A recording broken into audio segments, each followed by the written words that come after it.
Yo quiero pedirte que tú saques tu Biblia, que busques el capítulo 5 de Éxodo, que es donde vamos a continuar con la serie.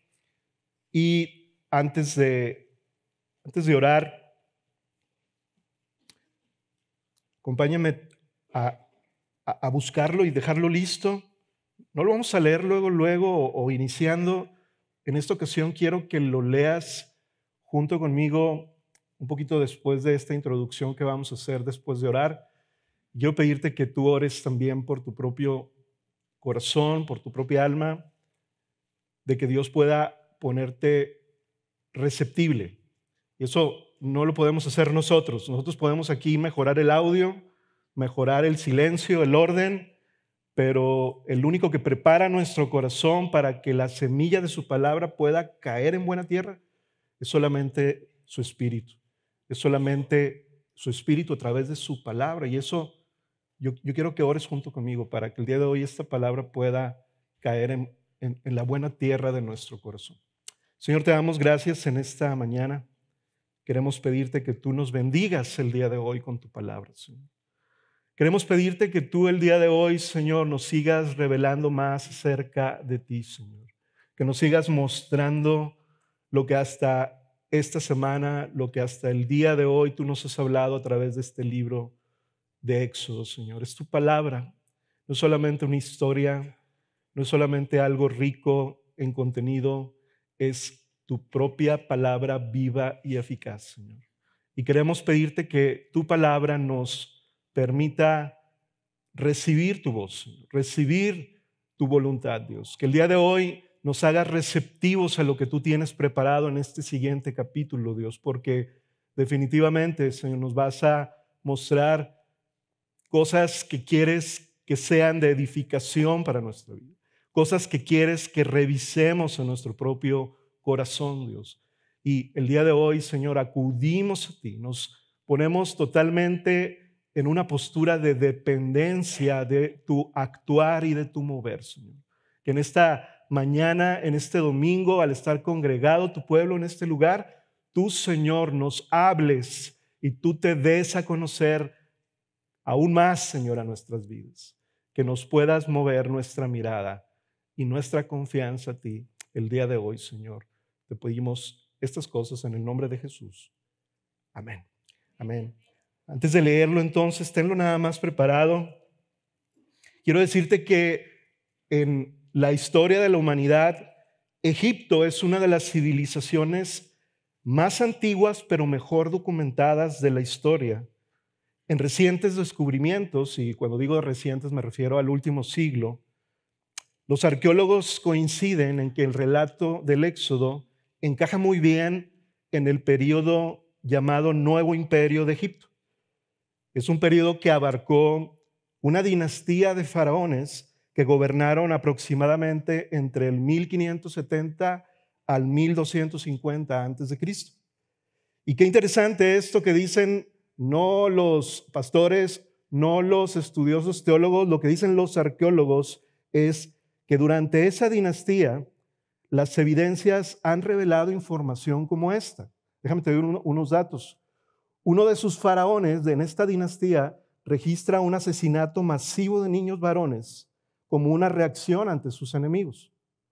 Otro dato es que una de las hijas de dicho faraón se registra con incapacidad de tener hijos y una inclinación afectiva excepcional hacia los extranjeros. Otro dato es que el faraón posterior a este tuvo un poder militar incomparable y que alcanzó a tener Egipto durante su reinado la mayor extensión de reino.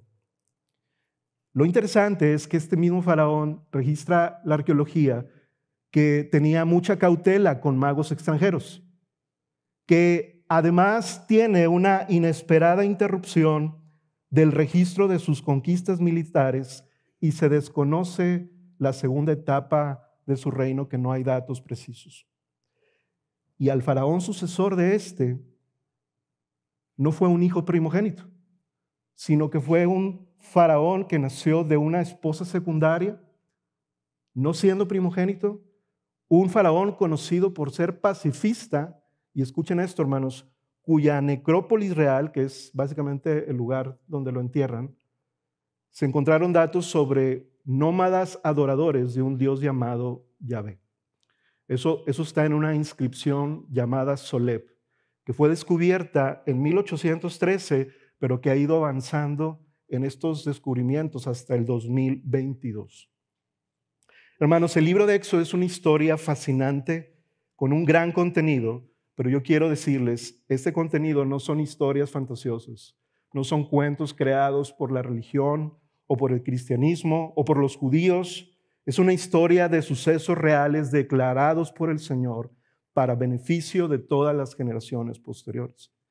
Es el Dios verdadero dándose a conocer a su pueblo y revelándose como aquel que está redimiendo a su propio pueblo del reino más poderoso de aquellos tiempos, lo cual apunta a la narrativa de redención más grande de toda la Biblia, que es la redención del pueblo de Dios, ahora representado por la iglesia, del poder más esclavizador que es el pecado por el reino de Satanás.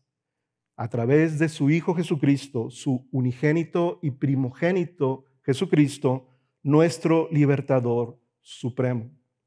El pastor Carlos nos hablaba la semana pasada en el capítulo 4, esta parte final del regreso de Moisés a Egipto. Y conociendo ahora en una mayor dimensión Moisés al Señor como un Dios celoso de su pacto y un Dios celoso de su Hijo primogénito Israel. Y tal como el Señor lo ordenó, Moisés habló a Aarón y éste se convierte en su profeta y él habla al pueblo de Israel acerca de la visitación del Señor, acordándose de su pacto al ver su aflicción. Ahora, el pueblo cree, el pueblo se postra, el pueblo adora al Señor.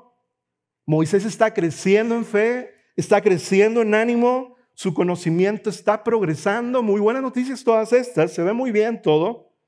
Pero al entrar a este capítulo 5, las cosas van a sufrir un cambio radical. Y antes que las cosas mejoren, se van a poner sumamente peor. El Señor va a confrontar al faraón y al hacerlo va a revelar la dureza de su reino tiránico. Y hermanos, a pesar de ser este un texto que vamos a leer con una aparente ausencia del Señor, el Dios de Israel está haciendo avanzar sus propósitos redentores. Yo quiero que junto conmigo tú revises el día de hoy. La propuesta que este mensaje tiene para nosotros en esta mañana es: confiemos en el poder supremo y redentor del Señor, redentor, no lo dije bien, redentor del Señor, aunque la oposición y la opresión de Satanás venga contra su pueblo. Confiemos en el poder supremo y redentor del Señor, aunque la oposición y la opresión de Satanás venga contra su pueblo. El título de este mensaje es: El Señor confronta la tiranía de Faraón. Y vamos a leer la primera parte para entrar en el texto, hermanos. Son 3 partes lo que abarca este capítulo y vamos a ver la primera parte. Quiero que lo lean junto conmigo ahí en su lugar y lo voy a leer del versículo 1 al versículo 5, que es la primera escena que nos muestra este capítulo. Dice la palabra de Dios: Después Moisés y Aarón fueron y dijeron a Faraón: Así dice el Señor, Dios de Israel: Deja ir a mi pueblo para que me celebre una fiesta en el desierto. Pero Faraón dijo: ¿Quién es el Señor para que yo escuche su voz y deje ir a Israel? No conozco al Señor y además no dejaré ir a Israel. El Dios de los hebreos nos ha salido al encuentro, contestaron ellos. Déjanos ir, le rogamos, camino de 3 días al desierto para ofrecer sacrificios al Señor nuestro Dios. No sea que venga sobre nosotros con pestilencia o con espada. Pero el rey de Egipto les dijo: Moisés y Aarón, ¿por qué apartan al pueblo de sus trabajos? Vuelvan a sus labores. Miren, añadió Faraón, el pueblo de la tierra es mucho ahora, y ustedes quieren que ellos cesen en sus labores. Primera parte de esta sección, hermanos, abarca versículo 1 al 5, es entrevista y la audiencia de Moisés y Aarón en frente de Faraón, y la primera sección la he titulado La tiranía de Faraón se opone a la voluntad de Dios.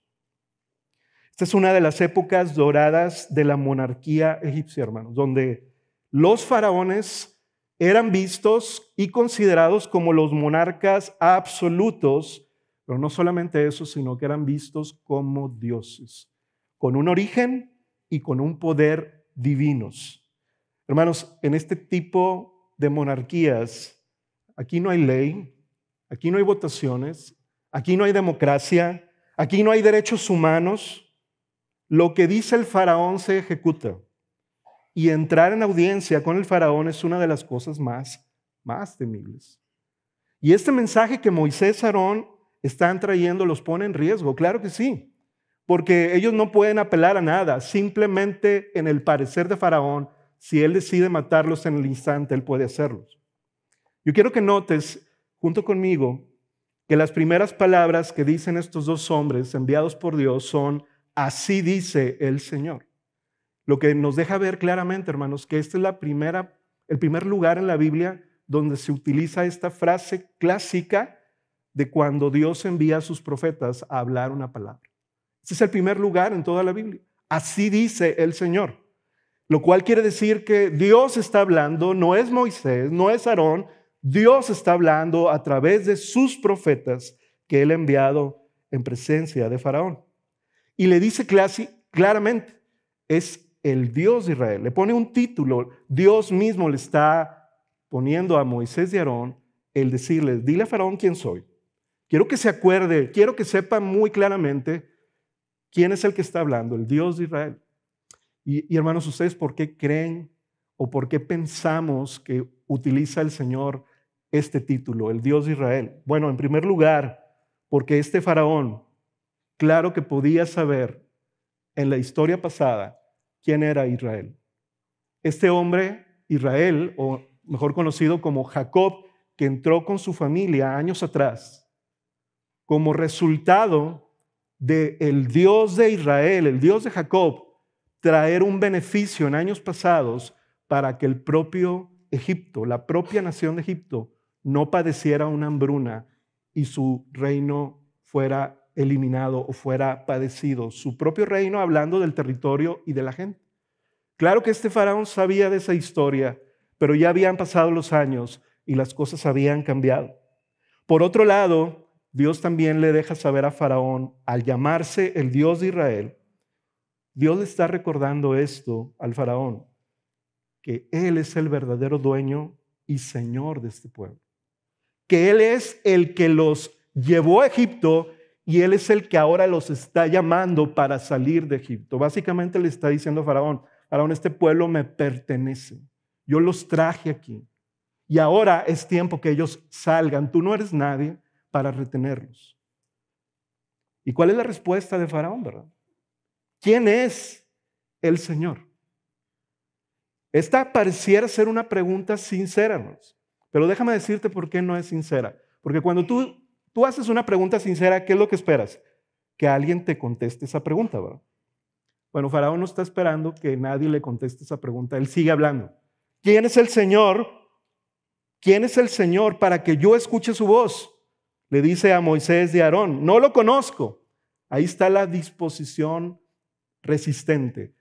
La resistencia orgullosa de Faraón de decir, más bien es como diciendo: ¿quién es este Señor que me está dando a mí órdenes? Yo no lo conozco, aunque en su conciencia él sabe quién es. Y entonces dice: y además no dejaré ir a este pueblo. El inmediato no lo conozco, hermanos, no es ignorancia, es un rechazo y es una oposición intransigente, desafiante. Su abierta tiranía, y por eso escogí esta palabra, porque la definición de tiranía, en primer lugar, es el usurpar la autoridad de un gobierno legítimo. Faraón le estaba usurpando la autoridad a Dios que él tiene sobre el pueblo de Israel, momentáneamente, pero de manera abierta. Y hermanos, todo Éxodo, toda la historia de Éxodo es una progresión para responder a la pregunta de Faraón. Ok, ¿quieres saber quién soy yo? Bien, bien. Todo lo que sigue, Faraón, se va a tratar de que tú me conozcas, pero no precisamente de la mejor manera. Hermanos, el Faraón es el que está diciendo, yo mando aquí. Y como prueba de ello, no voy a hacer lo que él me pide. Aquí la narrativa de Éxodo, hermanos, nos introduce con detalle la figura del Faraón, quien nos apunta en la mega narrativa de toda la Biblia al que verdaderamente domina y mantiene a este mundo esclavizado y en maldición, que es el diablo, a través de su poder en el mundo por medio del pecado. Y por eso se le llama al diablo, al mundo y al pecado los enemigos del pueblo de Dios, porque es a través del diablo operando en este mundo por medio del poder del pecado, que es lo que hace básicamente la figura de Faraón en esta historia. Esta oposición de Faraón de poder tiránico es la postura encontrada en este ser caído celestial. Y déjame leerte un pasaje en la Escritura que tú te puedas dar cuenta de lo que estoy hablando. Isaías 14, 12 al 14. Describe el profeta Isaías a un rey en particular, pero está apuntando a un ser celestial en su disposición caída. Dice, ¿cómo has caído del cielo, estrella luciente, hijo de la mañana? Has sido arrojado a la tierra.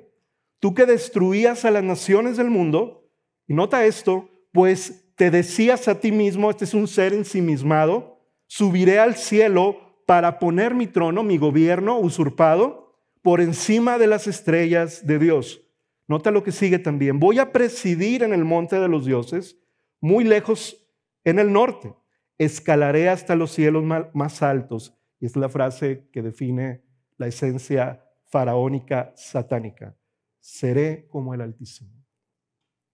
Este es, hermanos, les introduzco el llamado en la Biblia el gran dragón, la serpiente antigua, llamado Diablo y Satanás, el cual engaña al mundo entero, el cual en su corazón tiene este sentir, seré como Dios y me sentaré en su trono.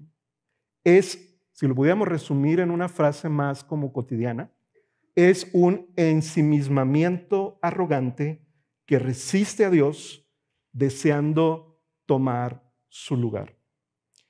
Y hermanos, este es el mismo espíritu de orgullo y engaño con el que nuestros padres de la humanidad, Adán y Eva, fueron tentados y con el cual cayeron con la misma clase de pensamiento satánico.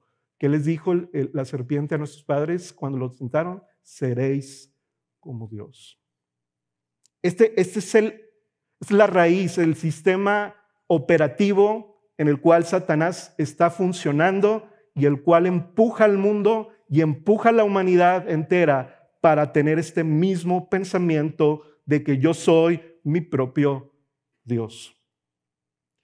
Y en el segundo diálogo, entonces Moisés, a partir del versículo 3, como que nota la respuesta y ahora Moisés y Aarón responden con más precisión, con más audacia. Le dicen a Faraón, el Dios de los hebreos nos ha salido al encuentro. Faraón, no son historias, no son fantasías, esto es real. Dios nos salió al encuentro. Contestaron ellos, déjanos ir. Vamos a ir particularmente camino de 3 días al desierto para ofrecer sacrificios al Señor. Pero Faraón no puede entender esto. Faraón es incapaz de entender porque él está ensimismado en sí mismo, en su poder. Hay una imposibilidad de comprender las palabras del único Señor. Además de estar endurecido, hermanos, está ciego y para él estas cosas son simplemente locura, necedad y trivialidades. Hermanos, el mundo y el hombre natural están bajo la influencia del diablo, considerando a sí mismos como dueños de su propia vida y no pueden entender las palabras de Dios. En palabras del apóstol Pablo, esto nos resuena muy bien lo que le dijo 1 Corintios 2:14 a los Corintios. Dice, pero el hombre natural no acepta las cosas del Espíritu de Dios porque para él son ¿qué? Necedad, locura, no las puede entender porque son cosas que se disciernen espiritualmente. En otro lado, Pablo le dice a los Efesios, capítulo 2, versículo 2, dice, nosotros éramos como los que vivían en pecado. No, nota estas palabras, igual que el resto de la gente. ¿Qué hacía el resto de la gente? Obedeciendo al diablo, el líder de los poderes del mundo visible. ¿Quién es el Espíritu? ¿Dónde actúa el Espíritu?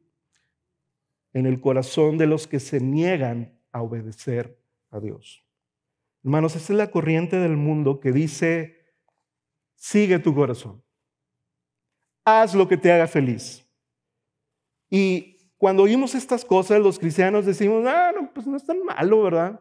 No se oye tan satánico eso, ¿verdad? El punto de esto, hermanos, es que esas cosas normales en la gente, en las películas, en la música, en las redes sociales, es lo que nos configura para vernos a nosotros mismos como el Dios de nuestra propia existencia. Y claro, obviamente yo no quiero decir que cada uno de los que estamos aquí nos levantamos en la mañana pensando, yo voy a ser Dios y voy a reinar sobre las personas que están a mi alrededor para hacer que hagan lo que yo quiero. Nadie, yo creo, se levanta en la mañana pensando de esta manera. Pero lo que sí creo, hermano, lo que sí creo que hacemos es levantarnos cada mañana y comenzar nuestro día tomando decisiones que en ocasiones no nos detenemos a considerar con un cuidado apropiado si estamos obedeciendo al Señor. Porque pensamos, esto que voy a hacer no es malo, ¿verdad? Como, ¿para qué necesito orar tanto tiempo? ¿Para qué necesito buscar la voluntad del Señor? No estoy matando a nadie, no voy a robar a nadie. Y hermanos, este estilo de vida es totalmente faraónico, satánico, y es la raíz de operación del pecado que hace que nos dediquemos en nuestro mayor esfuerzo a obedecer nuestros propios anhelos. Piensa por un momento esto, hermanos. Les decía esto a mis alumnos de secundaria en IBM, precisamente hace como 2 semanas en la clase de bíblica. Les decía, piensa en una persona satánica. ¿Cómo te la imaginas? ¿Te la imaginas vestida de negro, que practica brujería y hechicería, que consulta espíritus, que forma parte de una secta secreta? Así nos imaginamos a la gente satánica. Pero nada más alejado de esto, porque la Biblia describe que la gente que opera en el espíritu del mundo, en el espíritu satánico, son todos aquellos que como Faraón actúan en su corazón negándose a obedecer a Dios y a reconocer su señorío en las áreas más básicas y sencillas de la vida. Yo creo, hermanos, que nos podemos confundir y podemos minimizar lo que significa el poder de este mundo. Y yo no quiero exaltar ni sobreponer este poder del mundo como si fuera lo más alto, porque sabemos que Dios es lo más alto y su poder, pero a veces creo que minimizamos las cosas. El mundo lo está haciendo, porque el mundo no puede hacer otra cosa más que seguir esa corriente. Pero la pregunta sería, ¿qué tal nosotros como el pueblo de Dios? Hermanos, me acuerdo la semana pasada, cuando el pastor Carlos estaba hablándonos, antes de empezar el sermón, de hecho, cuando estábamos hablando de los niños, ¿verdad? Y esta manera que los padres a veces tenemos de negociar su obediencia. ¿Se acuerdan? Espero que te acuerdes. Si no, ahorita te recuerdo. El tema es que él dijo estas palabras creo que el Señor las puso en su corazón, ¿verdad? Considerar los deseos de tus hijos por encima de lo que Dios nos ha llamado a hacer como padres es del diablo. ¿Suena exagerado para ti? Yo quiero que lo pienses, ¿verdad? Porque en ese momento hubo un silencio. No hubo amenes. Hubo un silencio. Lo cual quiere decir que probablemente no creemos que sea así. O nos oponemos a esa clase de pensamiento que la Biblia nos enseña. Preguntémonos, hermanos, hoy, si hay alguna clase sutil de resistencia al Señor en la cual seguimos nosotros aferrándonos a tomar el control. Decisiones financieras, decisiones laborales, decisiones sentimentales, que cuando las tomas, sabes tú mismo que estás pasando por alto al Señor y desobedeciéndolo, y aún así sigues en esa dirección. Todos batallamos con esto, hermano. Yo no quiero que esta palabra sea una palabra dura para ti. Es una palabra que sale del texto en la enseñanza de lo que está operando en este rey egipcio, que se opone al Señor, que no considera al Señor. Hermanos, nadie somos completamente ignorantes de Dios. El Señor nos ha dado una conciencia. ¿Qué nos hace saber que le debemos todo a Él y que le necesitamos a Él? Pero hermanos, este texto nos va a llevar a la segunda parte que nos dice que algo peor viene como resultado de la oposición. Cuando una persona se opone al Señor, viene un resultado peor, que es la segunda sección que quiero que me acompañes a leer en Éxodo 5, del versículo 6, y vamos a leer hasta el versículo 14. Esta segunda sección le he titulado La tiranía de Faraón oprime duramente al pueblo de Dios. Si la primera sección fue que se opone a la voluntad de Dios, esta segunda es oprime al pueblo de Dios. Voy a leer. Aquel mismo día, no un día después, no una semana después, aquel mismo día Faraón dio órdenes a los capataces que estaban sobre el pueblo y a sus jefes y les dijo, ya no darán como antes paja al pueblo para hacer ladrillos. Que vayan ellos y recojan paja por sí mismos, pero exigirán de ellos mismos la misma cantidad de ladrillos que hacían antes. No la disminuyan en lo más mínimo, porque son perezosos. Por eso claman y dicen, déjanos ir a ofrecer sacrificios a nuestro Dios. Recárguese el trabajo sobre estos hombres, para que estén ocupados en él y no presten atención a palabras falsas.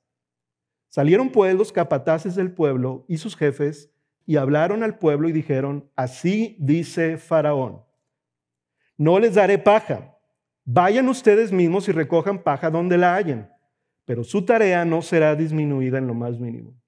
Entonces el pueblo se dispersó por toda la tierra de Egipto para recoger rastrojos en lugar de paja. Los capataces los apremiaban diciendo, acaben sus tareas, su tarea diaria, como cuando tenían paja. Y azotaban a los jefes de los israelitas, que los capataces de Faraón habían puesto sobre ellos, diciéndoles, ¿por qué no han terminado ni ayer ni hoy la cantidad de ladrillos requerida como antes? Hermanos, esto es algo fuerte y tiene mucha aplicación en nuestras vidas. Este siempre será el resultado de rechazar el señorío y la voluntad de Dios.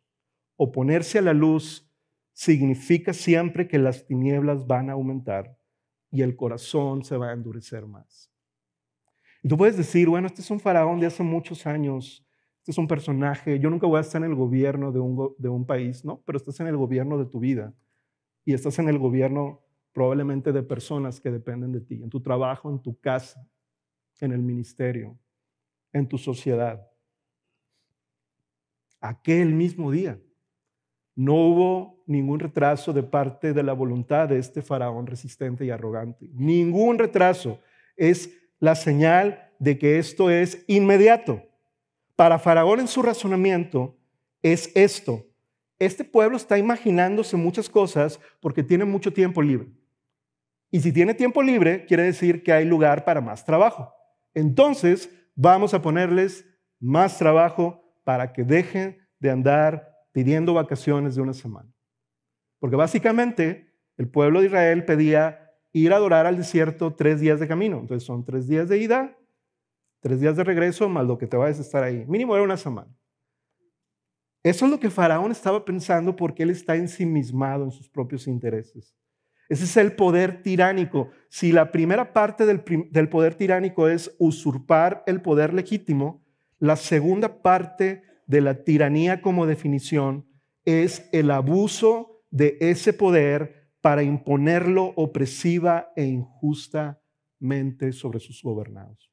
Y eso es precisamente lo que está haciendo Faraón aquí, oponiéndose a Dios y ahora oprimiendo a su pueblo para que no atiendan a su voz. Hermanos, el faraón de Éxodo 1, que era un faraón diferente, tenía la misma raíz en común que este faraón, solamente que eran diferentes estrategias. El faraón de Éxodo 1 quería matar a los niños varones para disminuir la población de Israel, pero este faraón no quiere matar a los israelitas, faraón quiere esclavizarlos. Este faraón quiere explotarlos para que sigan edificando su propio ego, sus propios edificios, sus propios palacios, y para eso él piensa, para eso tengo a este pueblo. De hecho, lo llama, en pasajes anteriores lo llamó el pueblo de la tierra. El pueblo de la tierra es como ese pueblo vil, cualquiera, no tiene ningún propósito. Así es como ve Faraón. Y el incremento de la carga ordenada a estos capataces, aquí había dos grupos de personas, hermanos, capataces que eran del gobierno de Faraón y los jefes de esas cuadrillas que eran del pueblo de Israel. Esos dos grupos de personas estaban ahí recibiendo las instrucciones de Faraón. Y esta es una estrategia muy clásica, no nada más en Éxodo, sino en toda la historia de la Biblia, cuando se habla de cuál es la opresión del que es el enemigo de Dios, de Satanás. ¿Cómo lo hace? Trae opresión y aflicción para que el pueblo de Dios desista de buscarlo, para que el pueblo de Dios desista de persistir en adorarle. La voz de Faraón, hermanos, es la voz del mundo hoy que lleva a las personas a pensar que todo lo que esté relacionado con conocer al Dios revelado en la Escritura es la forma más inútil de invertir el tiempo. ¿Te lo han dicho alguna vez? ¿En tu casa? ¿En tu oficina? ¿Tus amigos? ¿Qué estás haciendo perdiendo el tiempo? Es la voz que acusa de ociosos, fanáticos, poco inteligentes, aquellos que buscan al Señor. Hermanos, lo que Faraón está haciendo es lo que Satanás está haciendo durante toda la historia de la humanidad. Él trata de ahogar la palabra que Dios ha empezado a sembrar en el pueblo suyo. Y esto me resuena mucho, hermanos, a unas palabras del Señor Jesucristo. Vayan conmigo, Marcos 4, 15 al 17. Nota esto. Estos que están junto al camino, Jesús estaba explicando la parábola del sembrador, y nota esto. Estos que están junto al camino donde se siembra la palabra son aquellos que en cuanto la oyen, al instante viene Satanás y se lleva la palabra que se ha sembrado en ellos. Y de igual manera, versículo 16, estos en que se sembró la semilla en pedregales son los que al oír la palabra enseguida la reciben con gozo, pero no tienen raíz profunda en sí mismos, sino que solo son temporales. Entonces, cuando viene la aflicción o la persecución por causa de la palabra, enseguida se apartan de ellas. Esta parábola nos ilustra cuál es el patrón de opresión de Satanás en la vida de aquellos que comienzan a responder a la iluminación de la palabra del Señor. Él va a tratar a toda costa de robar la semilla y de quemarla con aflicción. Y aquí hay un principio, hermanos. La vida cristiana es siempre una vida que va contracorriente de este mundo.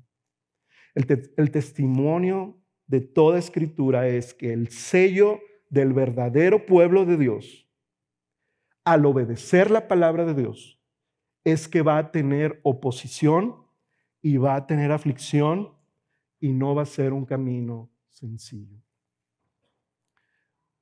Uy, qué gran aliento, pastor. Yo venía para escuchar una palabra de afirmación. También el pueblo de Israel. Y el Señor tiene una palabra de afirmación para nosotros, hermanos. Pero no quiere que vivamos en expectativas falsas. Porque ciertamente el Señor tiene un poder de aliento y de esperanza para su pueblo, pero que no está basado en las circunstancias. No está basado si el mundo se vuelve a tu favor o se vuelve en tu contra. Porque muchas veces, hermanos, tristemente, nuestro gozo proviene de que Dios esté obrando en las circunstancias como yo pienso. Pero el gozo se va cuando veo que esas circunstancias se me voltean. Y la pregunta es, si somos el pueblo de Dios, ¿qué querrá hacer Dios con nosotros? Pues quiere enseñarnos a perseverar. Quiere enseñarnos a poner nuestra esperanza donde debe de estar. Nuestro corazón y nuestro amor donde debe de estar. Y para eso se va a requerir tiempo. Y por eso tú estás aquí sentado aprendiendo de la palabra de Dios con el pueblo de Dios para poder seguir adelante perseverando en el llamado que Dios nos ha dado. De la misma manera es lo que Dios está haciendo aquí. Está despertando a su pueblo y Dios sabe que su pueblo está empezando a conocerlo.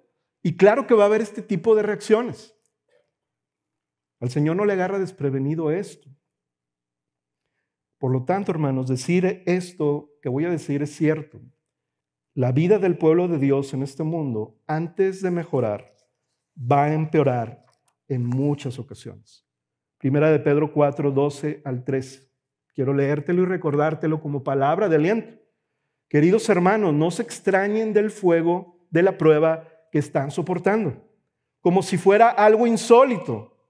Al contrario, dice Pedro, alégrense de tener parte en los sufrimientos de Cristo, para que también sea inmensa la alegría cuando se revele la gloria de Cristo. Y esta es la buena noticia, hermanos, es que Éxodo va a ser un libro que nos mostrará el carácter y el poder de Dios para con su pueblo, aunque sea oprimido aún más, el Señor revelará su fidelidad y su gracia inmerecida para ellos por amor de su nombre y amor al pacto que Él ha hecho. Y yo le doy gracias a Dios, y yo creo que tú también le puedes dar gracias a Dios, que su amor esté basado en su propio pacto y en su propio nombre, y no en nuestra respuesta. Y esa es la clase de Dios que estamos aprendiendo a conocer. Y no es de extrañar, hermanos, que Faraón levante acusaciones calumniadoras. ¿Cuál es la acusación calumniadora ahí clara? Son unos ociosos. Están perdiendo el tiempo, están en la trivialidad. Ahí andan en su grupito.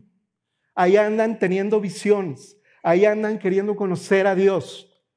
Yo soy Dios. Esto es lo importante. Ustedes su propósito solamente es trabajar en este mundo para mí. Y hermanos, esta es la manera de acusar del enemigo. De hecho, este es el otro nombre que se le conoce al diablo, el acusador. En la palabra de Dios es el nombre que se le asigna porque la función del diablo es acusar. Pero ¿sabes para qué lo hace? La Biblia nos dice que acusa porque quiere controlar, porque quiere menospreciar, porque sabe que al acusarnos nos va a esclavizar a vernos a nosotros mismos y nuestras propias fallas. Sí, cierto. A lo mejor eso es lo que soy. A lo mejor no hay nada bueno en mí. A lo mejor no soy tan capaz. A lo mejor por eso no me he casado. A lo mejor por eso no he tenido hijos. A lo mejor por eso no me dan el trabajo. Y son puros pensamientos de acusación con el propósito de esclavizarte para que no vengas a libertad para adorar a Dios. ¿Y sabes cuál es la otra cosa que quiero que incluso apuntes con esto? Es que el diablo quiere acusarte porque cuando te acusa va a lograr que tú no salgas de poner tu mirada en ti mismo y te des cuenta que allá afuera hay un Dios que te ha llamado porque te ha dado una identidad. Y tu identidad no es ser esclavo, hermano. Tu identidad es ser ciudadano de un reino superior, con un Dios poderoso y supremo. Pero te tiene bastante ocupado muchas veces este pensamiento faraónico del mundo que permitimos entrar a nuestro corazón.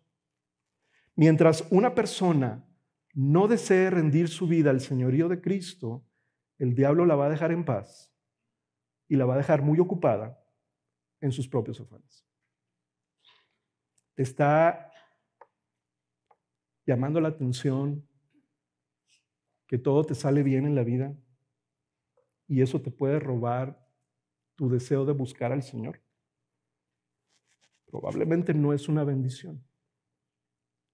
Probablemente es el diablo usando algo para dejarte en paz, que sigas en ese camino.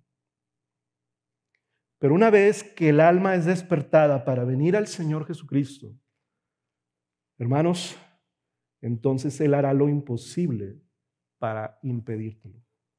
pero no va a poder. Pero va a haber sufrimiento, pero va a haber oposición, pero va a haber aflicción, pero va a haber en tu corazón un sentido de ¿qué está pasando? Pero si el Señor está empezando a revelarse a tu vida, hermano, yo te quiero pedir, sigue caminando y poniendo tu mirada en el Dios invisible. Aquí Dios está invisible en el capítulo 5, pero no va a estar así siempre. Por eso nos pide que creamos, Señor, para liberarnos, para nuestro propio beneficio, hermano. Y a veces nos concentramos tanto en el problema, que eso es lo que viene a continuación, del versículo, la segunda parte de este versículo 10 al 16, ya es cuando vienen los capataces a darle instrucción al pueblo, a decirles, esto es lo que van a hacer, ya no les vamos a dar paja, ahora van a ustedes ir por toda la nación a buscar la paja donde esté y luego van a empezar a trabajar. ¿Y qué creen? Va a ser la misma carga de trabajo, no les vamos a disminuir nada. Pero la respuesta en el versículo 12 me llama mucho la atención del pueblo de Israel, léela conmigo, es esta. Dice la Biblia, entonces el pueblo se dispersó por toda la tierra de Egipto para hacer lo que les habían pedido. La palabra dispersar ahí, hermanos, significa diluir, significa desintegrar, significa desunir. Básicamente, la estrategia de Faraón es siempre, nótalo y escúchalo muy bien, hermano. La estrategia de Faraón, la estrategia de Satanás es siempre anticomunidad del pueblo de Dios. El pueblo dijo, eso es lo que vamos a hacer, pues hay que hacerlo para salir adelante, vámonos.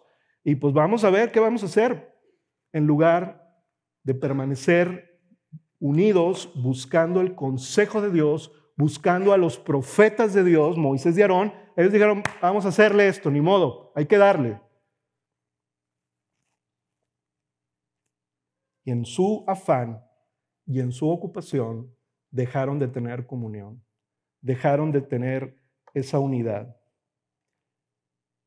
Y el faraón sabe muy bien que esto es lo que ocasiona que un pueblo sea desunido. Dejan de buscar juntos a ese Dios que los está llamando. Siempre la tiranía satánica se mueve en una sociedad, escucha esto, para empujarla al individualismo, al aislamiento, y no por un virus, al aislamiento de vivir mi vida sin estar en contacto con otros, rendirle cuentas a otros, abrirme con otros.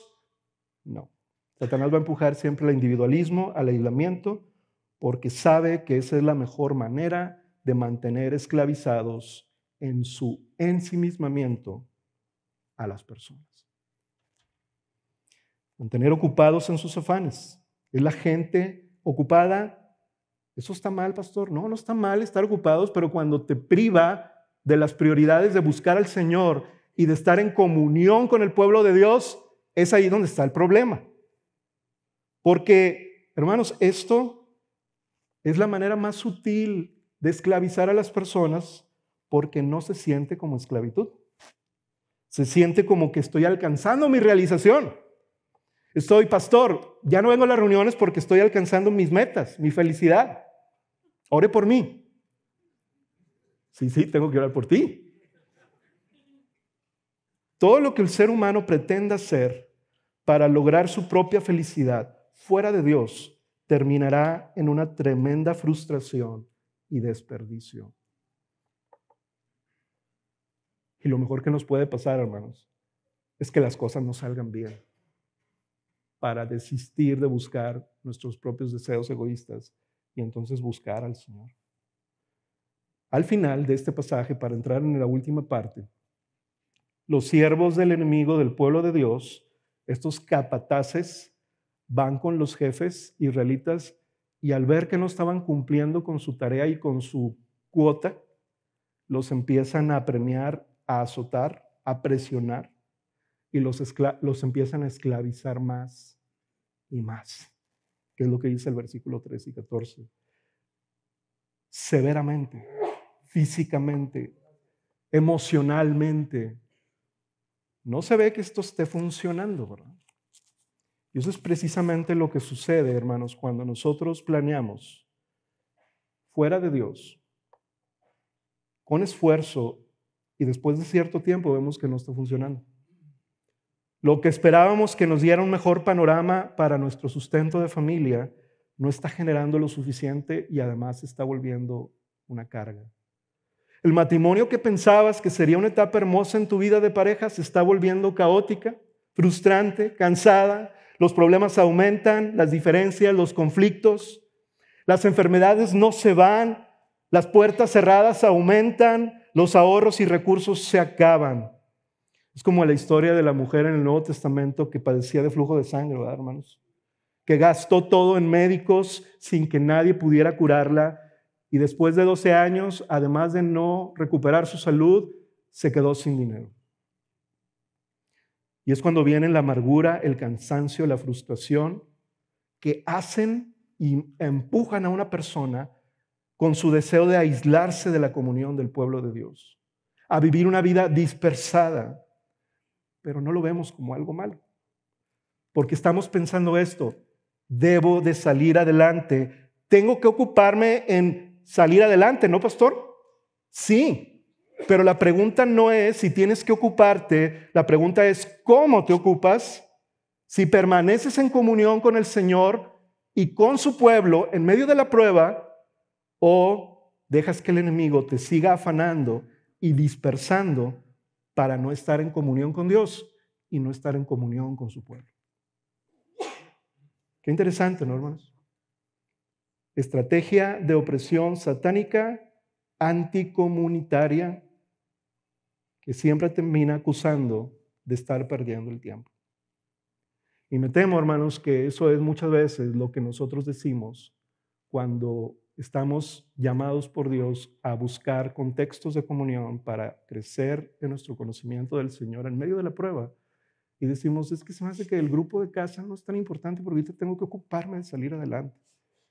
Se me hace que ahorita el grupo de casa no lo puedo atender porque mis hijos me necesitan y yo tengo que estar ahí. De otra manera ellos no van a salir adelante, no van a entender, no van a estar disciplinados. Estoy diciendo solamente un ejemplo, hermano. No porque el grupo de casa en sí sea una prioridad. La prioridad es la comunión con Dios y con su pueblo. Por la cual, si no hay esa comunión, vamos a terminar siendo jalados por esta ideología satánica de aislamiento y de ensimismamiento. Hermanos, algo peor viene todavía, que es la última sección. Número 3 y última sección que le he puesto: la tiranía de Faraón provoca queja y rebelión en el pueblo de Dios.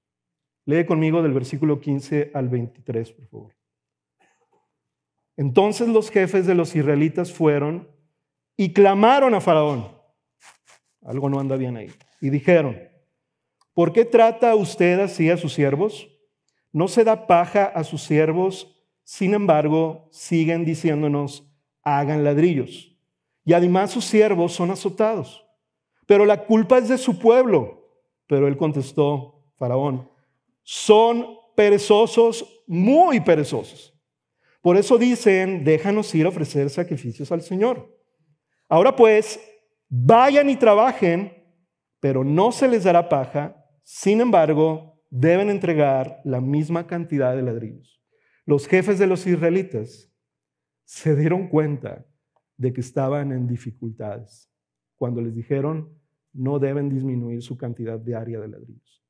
Al salir de la presencia de Faraón, se encontraron con Moisés y Aarón, que los estaban esperando, y les dijeron: mire el Señor sobre ustedes y los juzgue, pues nos han hecho odiosos ante los ojos de Faraón y ante los ojos de sus siervos, poniéndole una espada en la mano para que nos maten. Entonces Moisés se volvió al Señor y dijo: oh Señor, ¿por qué has hecho mal a este pueblo? ¿Por qué me enviaste? Pues desde que vine a Faraón a hablar en tu nombre, él ha hecho mal a este pueblo. Y tú no has hecho nada por librar a tu pueblo. Eso está fuerte, hermanos. Pero nada bueno puede venir cuando empezamos buscando la solución en una frase como clamaron a Faraón. Nada bueno puede salir de ahí. ¿Cuán representativo, hermanos, es este actuar de los jefes de los israelitas a lo que nosotros hacemos? Cuando nosotros no vamos a Faraón, nosotros no le vamos a pedir a Satanás que nos resuelva las cosas, claro que no. Pero cuando nosotros queremos resolver las cosas confiados en nuestra propia capacidad y sabiduría humana. Estos líderes israelitas estaban hartos, cansados, frustrados y, hermanos, tenían un muy buen motivo para estar así. Estaban siendo injustos con ellos. Claro que sí, esto es innegable. Había injusticia, había opresión. Y su sentimiento del pueblo de Israel y de estos jefes era, esto no está bien, algo no está pasando bien. Se me hace que los capataces que nos están dando instrucciones a nosotros son los que nos están oprimiendo. Vamos a Faraón, a lo mejor Faraón dijo otra cosa y estos cuates se equivocaron en comunicarlo. Sí, se me hace que eso es lo correcto. Es más, vamos a ir con Faraón. Oye, pero ¿no estará mejor ir con Moisés y con... No, vamos, nosotros lo resolvemos. Moisés y Aarón hasta van a agradecernos, tal vez. Eso es lo que estoy pensando yo, ¿verdad? Sí, vamos a hablar con Faraón. Tenemos un muy buen motivo. Vamos a ganar el caso. Prefirieron apoyarse primero en su propio brazo de carne que acudir en primer lugar con el Dios con el cual les había hecho señales un capítulo atrás. Y hermanos, así es con nosotros a veces, ¿va? Sí, nos reímos todos nerviosamente, pero a veces así acudimos al experto antes que a Dios, al profesional antes que a Dios, al que tiene el poder de decisión antes que a Dios, al que tiene contactos antes que Dios, al más espiritual antes que a Dios, con el pastor más preparado antes que a Dios. Y eso, hermanos, es profundamente humillante y revelador. Porque no es que no buscamos a Dios, es que no lo buscamos en primer lugar. Y hasta que agotamos todos nuestros recursos carnales, hasta entonces es cuando levantamos nuestra mirada al Señor. ¿Se parece esto a algo a lo que tú y yo a veces hacemos en nuestra vida cristiana? Aquí el Señor nos está hablando, hermanos. Y mira, déjame te digo esto.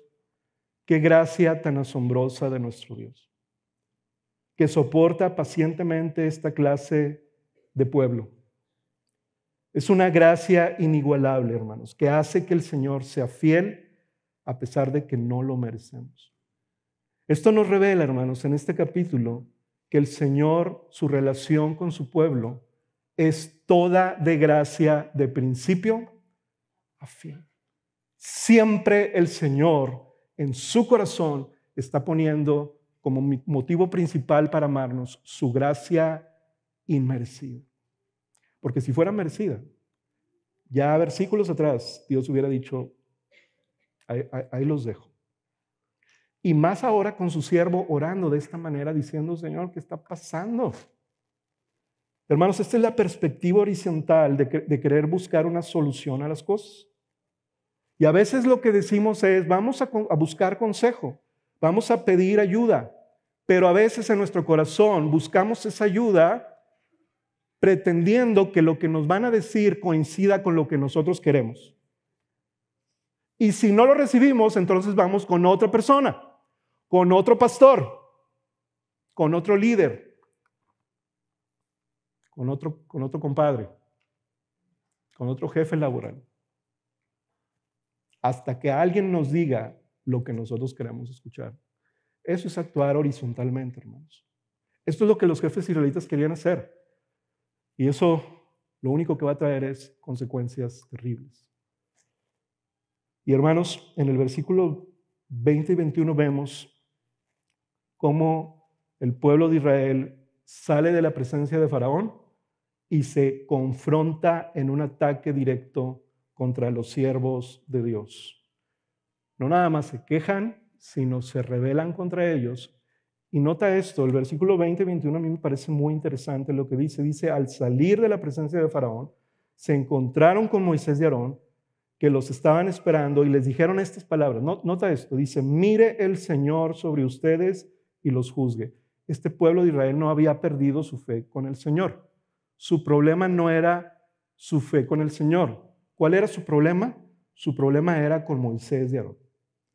Ellos pensaban, con estas palabras, que Dios sí quería hacer lo que quería hacer con su pueblo de rescatarlo, pero el problema fue que Moisés y Aarón algo hicieron mal cuando hablaron con Faraón. Algo no dijeron bien. Por eso dice el pueblo de Israel, el Señor los vea y los juzgue. Ellos siguen creyendo en Dios, pero ahora se oponen a la voz autorizada por medio de los siervos de Dios. Esto es terrible, hermanos. Esto es una calumnia. Esto es una rebelión con origen satánico que sucede en Éxodo y tristemente va a ser la historia del pueblo de Israel, no nada más en Egipto, sino fuera de Egipto. Esto es algo con lo que el Señor, a través de Moisés y Aarón, van a tener que lidiar con el pueblo, queriendo el pueblo sobrepasar la autoridad que Dios puso en Moisés y Aarón. Pero Dios mismo va a intervenir. Y eso sí, el Señor va a ser muy tajante de que esto no puede suceder. ¿Por qué, hermanos? Porque el daño más terrible no es el daño que viene de afuera al pueblo de Dios, sino es el daño que surge dentro del mismo seno del pueblo de Dios. Pero recuerden que Dios es el dueño de ese pueblo. Y así como Dios se va a oponer a un faraón que exteriormente los está oprimiendo, también Dios se va a oponer a personas que actúan en la carne dentro del pueblo de Dios para hacer lo que ellos quieren. Dios es el dueño de este pueblo. Dios es el dueño de nosotros como su iglesia, hermanos. Y yo quiero recordarte que esta palabra no la estoy diciendo nada más para que tú pienses, ok, el pastor se refiere a que nosotros tenemos que honrar y obedecer a nuestras autoridades espirituales, que es el equipo pastoral, los diáconos, los líderes. No me estoy refiriendo nada más a eso, hermanos. Eso está incluido, pero me estoy refiriendo a que Dios puso en su pueblo un orden para nosotros funcionar como pueblo. Es decir, puso familias donde le pide a la esposa que se sujete a su esposo, donde le pide a los hijos que se sujeten a sus papás, donde le pide a los empleados que se sujeten a sus patrones, como al Señor. Y eso, hermanos, es lo que nosotros tenemos que meditar el día de hoy. Estamos actuando honrando a nuestras autoridades que Dios puso en nuestra vida familiar, personal y espiritual, o estamos queriendo sobrepasarla con el propósito de que se haga lo que nosotros queremos. Todo aquel que tiene una autoridad humana sobre él, puesta por Dios, tiene que hacerse esta pregunta a la luz de este pasaje. Porque de otra manera, hermano, nosotros queremos actuar en la carne en nuestros propios propósitos. Y hermanos, lo que sigue a continuación con Moisés es que Moisés va a denotar algo que a todas luces en el versículo 22 y 23 a ti te puede parecer sumamente terrible de parte de Moisés. Tal vez lo es, pero yo quiero que lo leas de otra manera junto conmigo, que tal vez es la manera que debemos de leerlo. Dice el versículo 22 y 23, entonces Moisés se volvió al Señor y dijo, oh Señor, quiero detenerme ahí y quiero que tú veas esto. Moisés está avanzando, aunque no parezca, en su conocimiento y en su confianza al Señor. ¿Sabes qué hubiera hecho Moisés a la luz de lo que había pasado antes? Irse al desierto de nuevo, matar a alguien. Pero ahora no. Ahora él escucha al pueblo. Yo me imagino a los jefes israelitas enfrente de Moisés y Aarón, ¿verdad? Todos golpeados, cansados, abrumados, sin ver a su familia, enfrente de Moisés, Moisés escuchándolo, ¿verdad? Yo no creo que Moisés estuviera como juzgándolos. Yo creo que Moisés estaba viendo con los ojos de Dios al pueblo diciendo, están sufriendo y están queriendo actuar en la carne. Y por eso yo creo que Moisés viene y nos revela la Escritura que se vuelve al Señor. Esta palabra quiere decir se aparta del bullicio, se hace a un lado del problema carnal, se aparta y busca al Señor. Esto es algo tremendo que Dios está haciendo en la vida de Moisés. Buscar al Señor. Ya no está diciendo yo soy un débil nada más, no, ahora busca al Señor. Y le dice con este corazón, Señor, no estoy entendiendo lo que está pasando. Hay un desconcierto más que una rebeldía en Moisés. Hay una duda, particularmente porque el capítulo 6, versículo 1 lo confirma, pero Moisés está diciendo, no estoy entendiendo nada, Señor. Estoy viendo lo que está pasando y lo que estoy viendo simplemente me dice que tú no estás haciendo nada.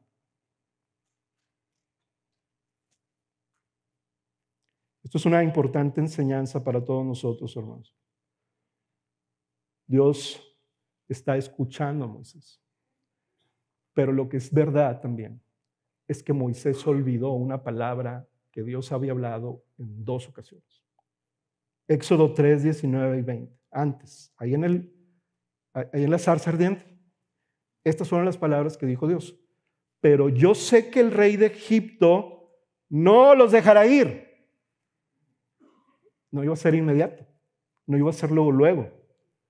Si no es por la fuerza. Ahora, Éxodo 4, 21.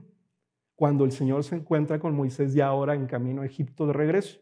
Y el Señor dijo a Moisés, cuando vuelvas a Egipto, mira que hagas delante de Faraón todas las maravillas que he puesto en tu mano, pero yo endureceré su corazón, de modo que, ¿qué, hermanos? Que no dejará ir al pueblo. Yo no sé, pero me siento identificado con Moisés, que le ocurre a veces como a nosotros que tenemos sordera selectiva. Escuchamos lo que queremos escuchar de parte de Dios, pero la otra parte no la escuchamos.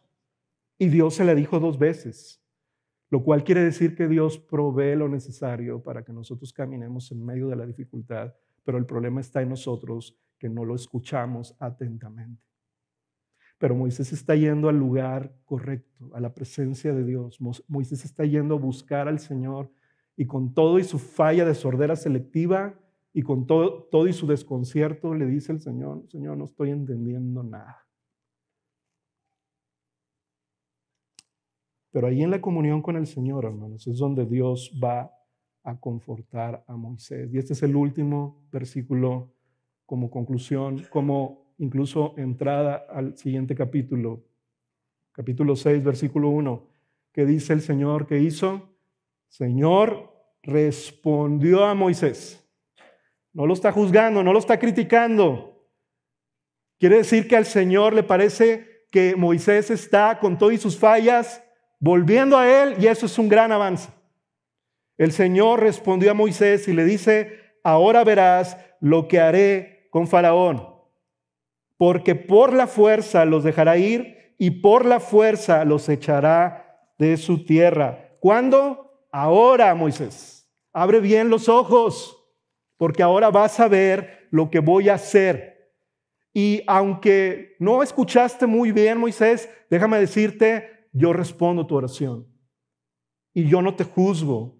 Bendita, hermanos, bendita la gracia del Señor, que no solo no nos rechaza, sino que nos recibe, nos comprende, nos ayuda y nos corrige. Porque el Señor ha determinado mostrar su poder y su amor fiel conforme a su pacto. En su presencia es donde Dios quiere que estemos en medio de la dificultad. En su presencia, hermanos. Hebreos 3, del 5 al 6, dice algo revelador para poder terminar y conectar esta historia con nuestro verdadero libertador supremo, que es Jesús. Dice, en verdad Moisés fue fiel como siervo en la casa de Dios. Este hombre falible, este hombre dubitativo, sí. Para Dios este hombre fue un hombre fiel. Su trabajo fue una ilustración de las verdades que Dios daría a conocer tiempo después, pero Cristo, como Hijo, está a cargo de toda la casa de Dios y nosotros somos la casa de Dios si nos armamos de valor y permanecemos confiados en nuestra esperanza en Cristo. Amén. Hoy el Señor nos manda, hermanos, a que confiemos en su más grande siervo sufriente, que es Jesucristo. en la narrativa de toda la Biblia, quien nos llama a poner nuestra fe en Él, en medio de la oposición, en medio de la opresión, sabiendo que Él nos protege y que Él nos va a guardar. Jesús es el más grande Moisés. Jesús es Dios mismo encarnado que vino a liberar su pueblo escogido para sacarlo de la esclavitud más grande, que es el pecado y que es Satanás, para hacerlo su amado pueblo, su iglesia, por medio de la fe en Él. Jesús es nuestro libertador supremo, hermanos. Dios nos está llamando el día de hoy. A lo mejor como en el capítulo 5, que Dios nos tuvo presente visiblemente, a lo mejor así estás tú ahorita en tu vida. Y esta palabra es para ti. Dios ha querido traerla en este momento de la serie. Y yo quiero que tú ores junto conmigo. Quiero pedirle a los jóvenes de la alabanza que puedan pasar. Y quiero pedirte que consideres en tu oración rendirte al Señor completamente. Y esta no es un llamado solamente a los visitantes que no han rendido su vida a Cristo todavía. Tú has escuchado lo que significa estar resistiendo a Dios. Significa que estás caminando bajo el mismo espíritu de este mundo que está gobernado por Satanás. Estoy seguro que tú no quieres estar ahí si has escuchado esta palabra el día de hoy. Pero si tú tienes 30 o 40 años como cristiano, tú también tienes que escuchar que tienes que rendir todo, de toda decisión y toda área de tu vida al Señor para que Él muestre su poder. Cierra tus ojos ahí en tu lugar.